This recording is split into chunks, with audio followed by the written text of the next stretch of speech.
दोस्तों नमस्कार। आज का दिन जो है हिंदुस्तान के नफ़रती चिंटुओं के लिए फिर तकलीफ़ भरा है, क्योंकि जम्मू कश्मीर के उपराज्यपाल मनोज सिन्हा ने आज बारामूला में जो है एक थिएटर का इनॉग्रेशन की है और उस थिएटर में सबसे पहली मूवी जो स्क्रीन की जाएगी वो है पठान।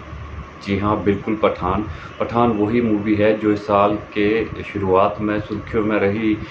उसकी 2 वजह थी। एक तो ये कि वो मूवी के में स्टार और उस मूवी को बनाने वाले शाहरुख खान थे, और दूसरा उस मूवी का नाम पठान था। ये 2 शब्द ऐसे हैं, शाहरुख खान और पठान, जिससे नफ़रती चिंटुओं को बहुत दिक्कत है और उनका खून खोने लगता है। मैं पूरे यकीन के साथ कह सकता हूँ कि इन नफ़रती चिंटुओं में से एक भी ऐसे परिवार में से नहीं है जिनकी बैकग्राउंड शहीदों से रही हो।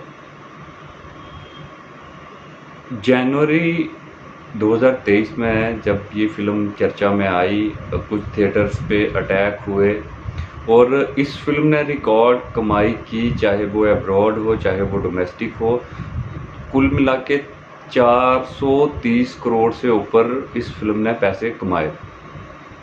और जो नफ़रती चिंटू हैं उन्होंने भी खूब वाहवाही बटोरी। आज मैं पठान का ज़िक्र इसलिए कर रहा हूँ क्योंकि जम्मू कश्मीर के उपराज्यपाल मनोज सिन्हा ने जम्मू कश्मीर के बारामूला ज़िले में जो है एक थिएटर इनॉग्रेट किया है। और कश्मीर में हम सभी जानते हैं कि मिलिटेंसी की वजह से ये टूरिज़्म भी अफेक्टेड हुआ, और ये जो थिएटर इंडस्ट्री थी, जो सिनेमाघर थे, वो पिछले 30-35 सालों से बंद पड़े हुए थे। और जम्मू कश्मीर के उपराज्यपाल ने इस थिएटर को एक बहुत बड़ी उपलब्धि बताया। उन्होंने कहा कि 370 के बाद ये जो जम्मू कश्मीर में कुछ उपलब्धियां रही हैं, उनमें से एक उपलब्धि ये भी है कि 35 साल के बाद जम्मू में तो खैर पहले से ही चलते रहे हैं, कश्मीर में सिनेमाघर खुल रहे हैं और वहाँ पे जो हैं लोग सिनेमा देखने जा रहे हैं, लोग नफ़रत का साथ छोड़ रहे हैं। इस चीज़ में काफ़ी सुधार हुआ। मैंने पहले भी कई बार इस चीज़ का जिक्र किया कि जम्मू कश्मीर में धारा 370 हटने के बाद जब यहाँ पे जम्मू कश्मीर को यूटी बनाया गया, उसके बाद इमीडिएटली सबसे जो बड़ा इम्पैक्ट था, जो जिसे हम सराहनीय या फिर मतलब वेलकमेबल स्टेप कह सकते हैं, जिसको हम वेलकम कर सकते हैं, वो ये था कि जो सिविलियन किलिंग थी वो सिविलियन किलिंग रुक गई। अदरवाइज़ ये देखा जाता था कि जब भी कोई इनकाउंटर होता था तो उसमें सिविलियन जो थे वो सिक्योरिटी फोर्सेस पे स्टोन पेल्टिंग करते थे, और रिटेलिएट जब फोर्सेस की तरफ से होता था तो उसमें सिविलियन भी मारे जाते थे।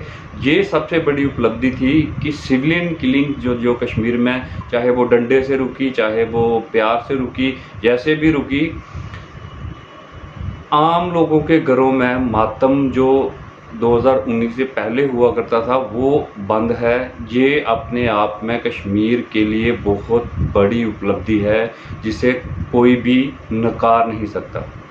उसके बाद अब चलते हैं पठान की तरफ, एलजी साहब की तरफ। तो एलजी साहब ने आज ये जो थिएटर इनॉग्रेट किया है, जो सिनेमाघर की इनॉग्रेशन की है, मौके पर बोलते हुए, जब वहाँ पे एक 100 seater multipurpose cinema hall inaugurate होता है बारामूला में, तो एलजी साहब ये कहते हैं कि अब वो दौर नहीं रहा कि जब कश्मीर में नफ़रत थी, कश्मीर में मिलिटेंसी थी। वर्तमान सरकार ने कश्मीर में मिलिटेंसी को भी नियंत्रित किया, और लोगों के अंदर जो देश के प्रति, जो हिंदुस्तान के प्रति, जो भारत के प्रति दुर्भावना थी, उसमें भी कहीं ना कहीं कमी आई है। और कश्मीर का जो यूथ है वो आज भारत के साथ इंगेज है। वो हर तरह के प्लेटफॉर्म जो गवर्नमेंट ऑफ इंडिया या जम्मू कश्मीर सरकार कश्मीर में मुहैया करवा रही है, तो यूथ उसमें इंगेज होकर उसमें पार्टिसिपेट कर रहा है, और जो अपनी रिस्पॉन्सिबिलिटी है टूवर्ड द नेशन, उसको कश्मीरी यूथ आज की डेट में बड़े अच्छे से निभा रहा है। इसके पर बोलते हुए उपराज्यपाल मनोज सिन्हा ने कहा कि प्रधानमंत्री नरेंद्र मोदी का जो सबका साथ सबका विकास जो दावा था, उसके तहत कश्मीर में जो अंडर प्रिविलेज, जो पिछड़े पर लोग थे, आज वो भी मेन स्ट्रीम में सरकार की तरफ से दी जाने वाली हर एक सहूलियत का फ़ायदा उठा रहे हैं। आज वो भी मेन स्ट्रीम में आगे आकर बढ़ चढ़कर जो अपनी ज़िम्मेवारियाँ भी निभा रहे हैं और सरकार की तरफ से दी जाने वाली हर स्कीम का जो है वो कश्मीर की जनता, जम्मू कश्मीर की जनता जो है वो लाभ उठा रही है। इसके साथ मनोज सिन्हा ने एक और बात कही जिस पे बड़ी राजनीति हो रही है। पीडीपी प्रोटेस्ट कर रही थी, उमर अब्दुल्ला भी बार बार ट्वीट कर रहे थे। उन्होंने कहा था कि जो प्रधानमंत्री आवास योजना के तहत जम्मू कश्मीर में लोगों को ज़मीन दी जा रही है, वो जम्मू कश्मीर के रहने वाले ही लोगों को दी जाएगी। उसके लिए जो है जो प्रोपेगेंडा चलाया जा रहा है कि बाहर के लोगों को जहाँ पे बसाया जाएगा, ऐसा कुछ नहीं है। उन्होंने इस चीज़ पे बड़ा क्लियर स्पष्टीकरण दिया कि भाई जो ज़मीन का प्रोविज़न है वो जहाँ के नागरिकों के लिए, जम्मू कश्मीर के नागरिकों के लिए ही है। और जो PMAY के तहत, प्रधानमंत्री आवास योजना के तहत घर बनेंगे तो वो भी जहाँ के ही लोगों के बनेंगे। यहाँ पर एक चीज़ का जिक्र करना और भी बहुत ज़रूरी है। हालांकि जम्मू कश्मीर जो स्टेट थी एक वक्त, आज यूटी है, रिसोर्सेज के लिहाज से काफ़ी अमीर स्टेट थी, काफ़ी रिच यूटी थी, जहाँ पे कुछ ही लोग थे जिनके पास रिसोर्सेज नहीं थे या ना के बराबर थे।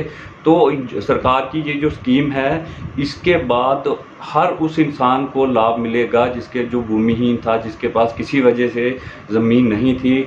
क्योंकि जम्मू कश्मीर में अगर हम हिंदुस्तान की बात करें तो जम्मू कश्मीर ही इकलौती ऐसी स्टेट है जहाँ पे लैंड रिफॉर्म हुए, जहाँ पे जो किसानों को ज़मीन दी गई थी तो वो यहीं पे हुआ था। और उसके वो जम्मू कश्मीर की खुशहाली का बहुत बड़ा स्टेप था जो उस टाइम पे शेख अब्दुल्ला गवर्नमेंट ने लिया, और जिसका फ़ायदा आज भी जम्मू कश्मीर की जो लाखों फैमिलियों को मिल रहा है। बीच में एक गैप आया और कुछ लोग जो थे वो मेन स्ट्रीम जो मतलब गरीबी रेखा से नीचे चले गए। उसकी बड़ी सारी वजूहत थी, लोगों ने ज़मीनें बेच दी, घर बेच दिए, क्या वजह रही। अब उन लोगों को रिहैबिलिटेट करने के लिए गवर्नमेंट ने, LG एडमिनिस्ट्रेशन ने एक पॉलिसी बनाई जिसके तहत हर उस व्यक्ति को जिसके पास ज़मीन नहीं है उसे 5 मरले का प्लाट दिया जाएगा। और साथ ही साथ प्रधानमंत्री आवास योजना के तहत उसको जो है वो पैसे भी दिए जाएंगे ताकि वो खुद का घर बना के एक इज़्ज़तदार ज़िंदगी जी सके। तो इस कहानी की शुरुआत जो पठान से हुई थी तो वो गरीबी पे आके ख़त्म होती है, क्योंकि ये दोनों बड़ी इंपॉर्टेंट चीज़ें थी। पठान का जिक्र करना भी इसलिए ज़रूरी था कि कश्मीर में बारामूला के अंदर जो एक थिएटर बनता है, एक सिनेमाघर बनता है 100 सीटेड, वहाँ पे पठान मूवी दिखाई जा रही है। तो इससे क्लियर है कि वो जो पठान मूवी है वो नेशनलिज्म की बात करती है, वो रेडिकलाइजेशन के अगेंस्ट जाती है, वो युवाओं को मेन स्ट्रीम की तरफ अट्रैक्ट करती है। और इसलिए उस थिएटर में, उस सिनेमाघर में पहली मूवी पठान दिखाई जाएगी। और उसके साथ दूसरा ये, क्योंकि आज भी PDP ने प्रोटेस्ट किया, और ये भी बताना ज़रूरी था कि LG साहब इस पे क्लैरिफिकेशन दे चुके हैं कि किसी को कोई राजनीति करने की ज़रूरत नहीं है। प्लॉट जो हैं वो जम्मू कश्मीर के लोगों को ही दिए जाएंगे और उन्हीं को ही, बाहर के लोगों को जहाँ पे किसी भी तरीके से नहीं फंसाया जाएगा।